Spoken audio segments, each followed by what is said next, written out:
hari ibintu Imana yambwiye abakristo kujya mu bapfumu. Icyo ni ikintu kibabaje Imana. Imana yambwiye ngo iraje ibonane nabo, kandi Imana irahagurutse n'inkoni pe. Usenga everyday umurongo hamwe ukuri utugunyuraho ijambo ry'Imana senga usanesha.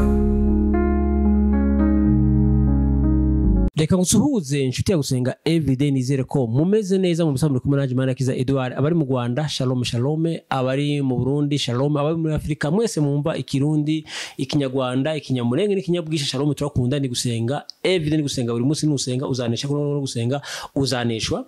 Reka abantu ku mugabane w'ubaye namwe tubasuhuze, tubabwire ngo Imana ibahe umugisha. Abari ku mugabane wa Aziya turabasuhuje tubabwira ngo Imana ibahe umugisha. Abari ku mugabane wa Amerika shalom, turakunda mu inshuti za gusenga everyday. Abari ku mugabane wa Oceania shalom, turakunda muri inshuti za gusenga everyday. Nkuko mubona kuri kamera za gusenga everyday kumwe na mama Nicole. Mama Nicole uraho? Ndaho ndakomeye. Urashima Imana Cyane rwose. Watangira usuhuza abantu bagusenga everyday? Cyane. Ndabashuhuje mbifuriza amahoro y'Imana ngo abane namwe ibihe byose. Kandi murakoze cyane, mwatangiye munasenga Imana. Mana yera, uri Imana y'agakiza kacu, uri amahoro yacu. Turagushimye ko kuba tugihumeka ariko ubwawe.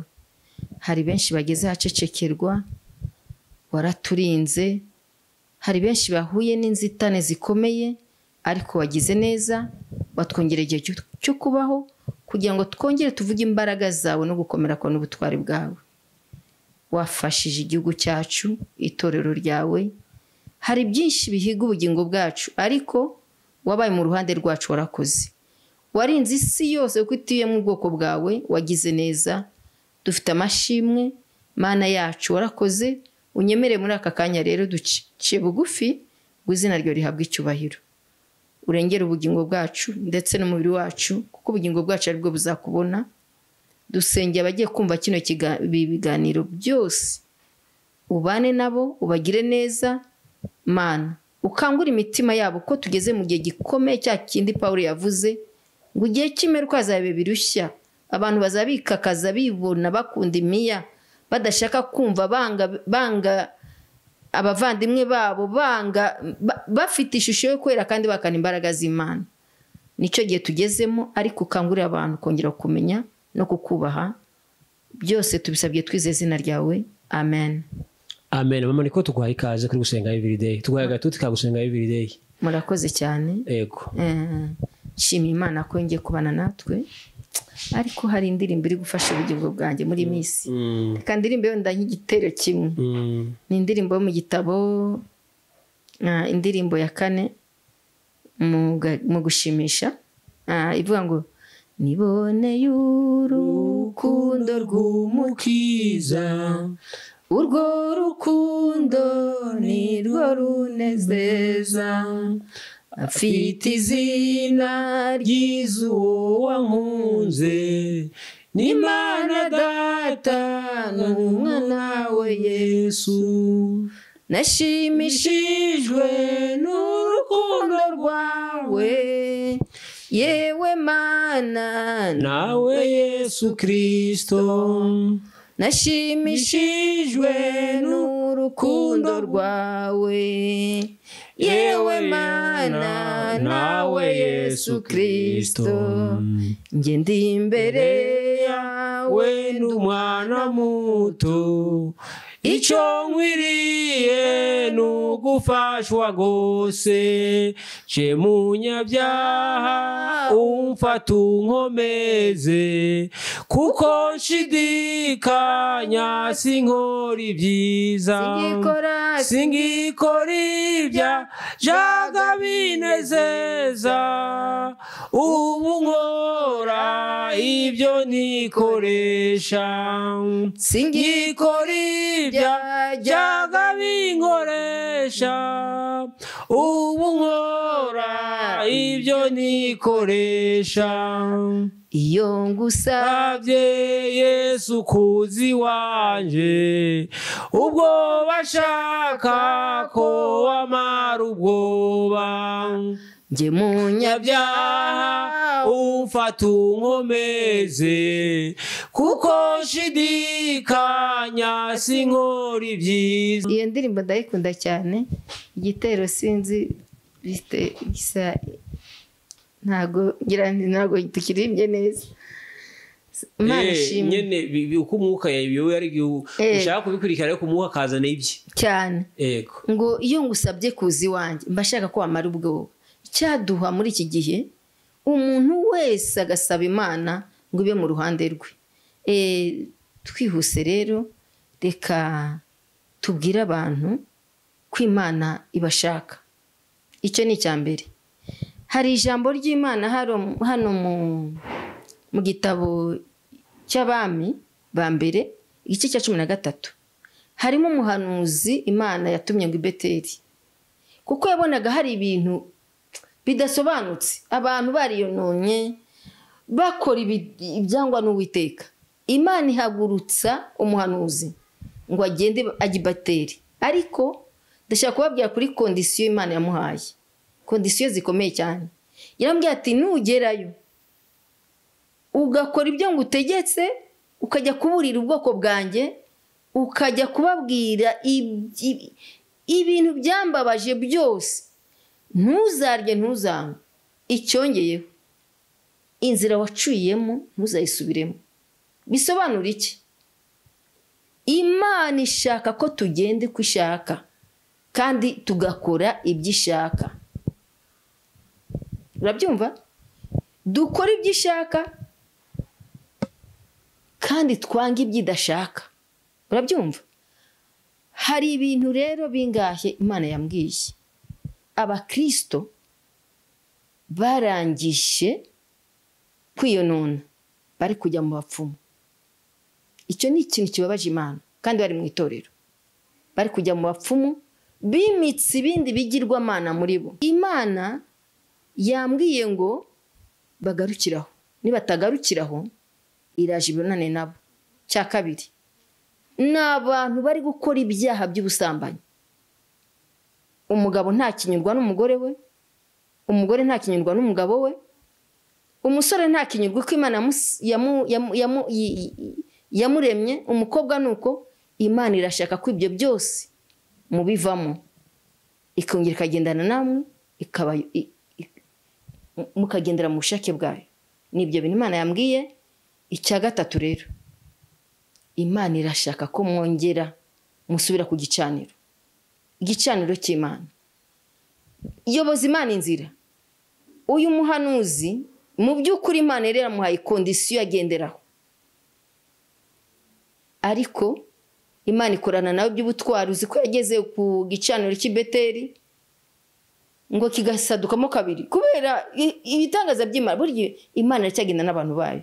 Ngewe ubushize, reka mbabwire ubushize, mbabwire mutinye Imana n'ubumana bwayo, muyitinye pe, kuko ni Imana ikomeye, ni Imana ikiza, ni n'Imana yica. Tugende no mu byanditswe byera.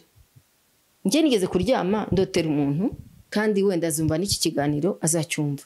Ndotera umuntu numva marayika arambwiye ngo runaka bamujyanye mu rukiko. Urukiko? Ndamuhamagara, nsaba nimero ze, nazo nayifite. Ndambya neretswe umuntu ari kumbwira ngo bakujyanye mu rukiko. Ni urukiko rwo mu ijuru cyangwa ni urwo mu isi? Arambya ati rero mu by'ukuri ni urukiko rw'isi, ndi mu rukiko pe. Ese wambarije Imana yawe? Mbariza Imana yo mu ijuru, ndimo ndasenga, mbariza Imana. Ese nzatsinda cyangwa ntago nzatsinda? Wumve, none ndasenga, nge senga Imana ikansubiza. Mu by'ukuri singiye kubabeshya, negera Imana nkayibaza, Imana ikambwira. Ndasenga mbaza Imana runaka ko avuze ko ku rukiko agiye kurujyamo, azatsinda cyangwa ntazatsinda. Ngiye kubona mbona marayika azanye inkoni, aramukubita, aravuga ngo dore igihe wiyoberanyije mu itorero, ndaje mbonane nawe. Urabyumva? telefone ze urumva navye se telefone ze ndazibura ariko mutumaho mugenzi we ndamubwira ibintu narose ndabimubwira rero yari yambwiye ngo mubwire ngo mubarize Imana ariko ni ibinabonye ariko ibintu byamubayeho ni hatari simbikubwiye byambayeho bikomeye cyane urumva ni ukuvuga ngo Imana nutayubaha izagukoza isoni kandi inkoni yayo ntabwo uzayikira kandi Imana irahagurutse n'inkoni pe inkoni yayo ntabwo uzayikira pe kuko Imana yashaka kugaruka ugaruke ibyo wahamije imbere y'abahamya benshi bagahinduka none ukaba uri kubibibura abantu bari reka nkubwire Imana ibabajwe n'abantu kubora biby'imbuto ukaba uri kuzibibura ubu uyu munsi guhamya imbaraga z'Imana ukaba ari wowe uri gutukisha izina ry'Imana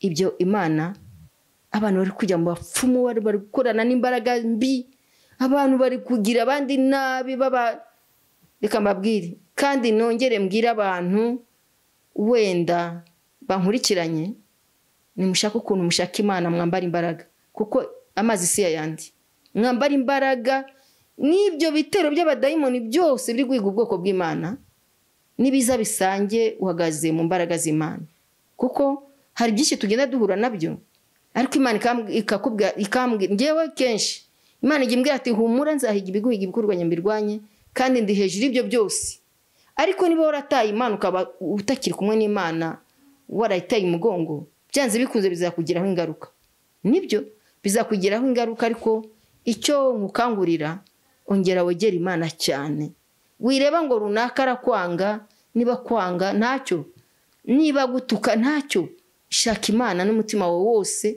kuko mazi si yandi ntabwo abantu bose bapfira gushira wireba runaka ngo ari kwitwara cyangwa se ngo buriya akora ikitwara wowe shaka Imana yawe ubu muri iki gihe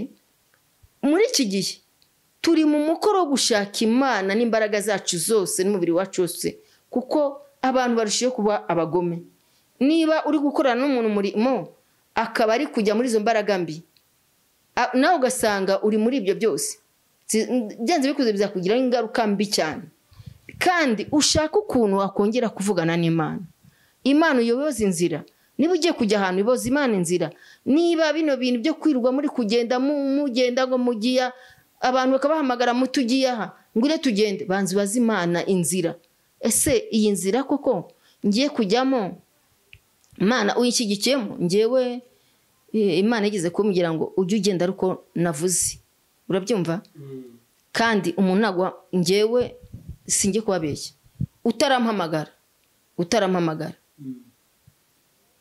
ngira esinye Imana ikambwira ati ugiye kwitaba telefone ariko telefone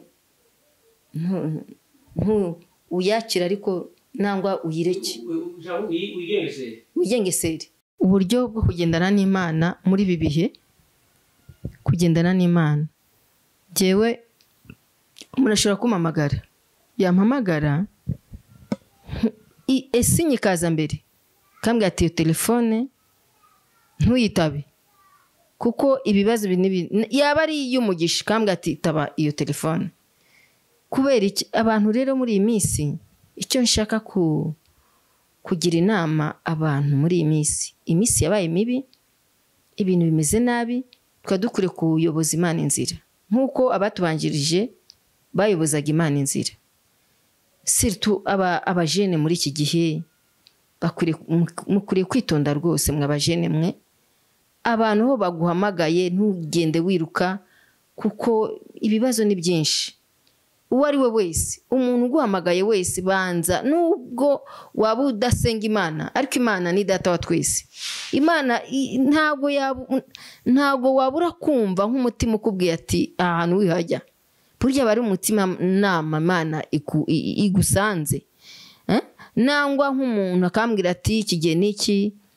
turashaka ko uzatubwiriza kandi Imana ikambwira ati oya ntabwo igihe kiragera cyo kugenda simpubuke kugira ngo ntahura n'ibibazo cyangwa nkavuga n'iby'Imana itavuze nibyo abantu b'iki gihe nibyo byeze. Imana iravuze tavuze, Imana bimeze gutya, ntacyo igeze ivugana nawe, ugasanga kugira ngo ukize imitima y'abantu, ahubwo imitima y'abantu irayigushije. Nibyo igihe tugezemo nicyo guhugurana rero. Iby'Imana ntabwo bimenyerwa, mfete ntabwo bimenyerwa. Iby'Imana ubigendamo gake, nta muhanga wabyo, nta muhanga w'iby'Imana. Imana yo wabaye mu ruhande rwayo ukayoboza inzira irakuyobora. Imana niba uzi ko ukorera Imana, ukora n'ibyo byaha byose byo kujya mu bapfumu, byo gukora ibyangwa n'Uwiteka, byanze bikunze bya jambo Daniel yavuze ngo nzakuyobesha, ngo abazi Imana yo bazakomera, muri bamara gukomera kuri iby'ubutwari, ngo ariko baca mu isezerano nzabayobesha kubashyekenga. Birakwiye rero ko dusenga Imana twayoboje inzira, tukabaza Imana, Mana ibihe tugezemo bimeze bite? Niyo mpamvu rero nshaka guhugura abantu dukora iby'Imana ishaka, tuyoboze Imana inzira, kuko nutayoboza inzira izakureka. Nkuko ijambo ry'Imana rivuga ngo nubura ubwenge nzakureka. Amafaranga y'abantu barimo bashakisha, ushaka amafaranga mu buryo butemewe. Shaka amafaranga wabajije Imana, Mana ngiye muri iki kintu uzakimera mu mugisha, izakigwera mu mugisha. Mana ni nkora ibi uzamera. Turigura n'ingorane nyinshi cyane, nyinshi kubera abantu kutumvira Imana no gusuzugura Imana no gutera Imana umugongo. Nayo rero Imana yacu irababaye. Mu by'ukuri nashaka kubabwiza ubutumwa Imana yampaye. Ubwo butumwa rero nutabwumvira, ariko ntago mbona n'imfuzi. Ndabashimiye rero mwebwe mwadukurikiranye. Imana ibaha umugisha, ikomeze kubitaho kandi ibiyereke. Niryo jambo nyamukuru nshaka kubabwira. Mwongere musabe Imana ibiyereke mu by'ukuri, kuko iyi sirimo iraduhungabanya. Nutabana n'Imana sinzi hu yisuri buzayigereza, simbizi. Isirimo ibintu byinshi. Imana ibaha umugisha. Urakoze cyane, reka tugushimire mama Nicole, tukubwire ngo Imana iguhe umugisha. Reka dushimire n'abarubanye natwe muri kiganiro, tukubwire ngo Imana igumushye. Reka dushimire umuntu uzufata umwanya akareba ibiganiro byacu. Reka dushimire wowe uzufata umwanya ukadusengera. Reka Imana iguhe umugisha wowe uzudushikira ku murimo w'Imana. Imana iguhe umugisha. Reka dushimire wowe wakaze subscribe wakoze sabone kugira ngo ibiganiro abandi inshuti zawe zoze zibibona. Imana iguhe umugisha. Reka dushimire nawe uza udufasha muri ubu buryo no mu bundi. Reka dushimire wakaze subscribe wakoze sabone. Nawe ushaka bwa mbere ugeze kuri gusenga everyday, tugusaba kanda subscribe cyangwa kora sabone, kandi tugusaba ikiganiro urangiza kucumba ugihereza inshuti yawe. Nugihereza inshuti yawe ishobora kurokoka binyuze kuri wowe. Imana ibaha umugisha. Mama Nicole, wasoza usenga Imana unatanga adresse. Mana turagushimye, Mana tugoye icyubahiro. Uyu mwanya ni wowe waduhaye, ntabwo ari ku bwacu. Turagushimye kubw'ubuntu bwawe, turagushimye kubw'imbabazi zawe, turagushimye ko wabaye mu ruhande rwacu. Ibyahigaga ubugingo bwacu byari byinshi, ariko wabaye mu ruhande rwacu. Tugoye icyubahiro. Unyemerere rero tukweretse inshuti n'abavandimwe, tukweretse igihugu cyacu, tukweretse itorero ryawe, tukweretse isi yose iduteze amatwi, nawe iguteze amatwi, kandi uyigire neza. Ukomeze Mana kwiyereka ubwoko bwawe waremye mu shusho yawe. Mana abari mu byaha babivemo, ndakwinginze. Ukomeze abarwayi bakize, ndakwinginze Mana. Ukomeze kutwitaho, ukomeze kutugira neza, kandi n'ijambo ryawe rikomeze rigwire muri twebwe. Urakoze kumvishe gusenga kwacu. Reka icyubahiro n'ikaze no gukomera bikomeze kubana natwe mu izina ryawe Yesu, amen. Telefone zanjye ni 0788 5866398. Ni mama Nicole. Imana ibaha umugisha. Izina ryanjye ni Uwera Mukandori Colette. Murakoze cyane. Reka tubashimire, tubabwire ngo ikiganiro nawe utaha. Shalom.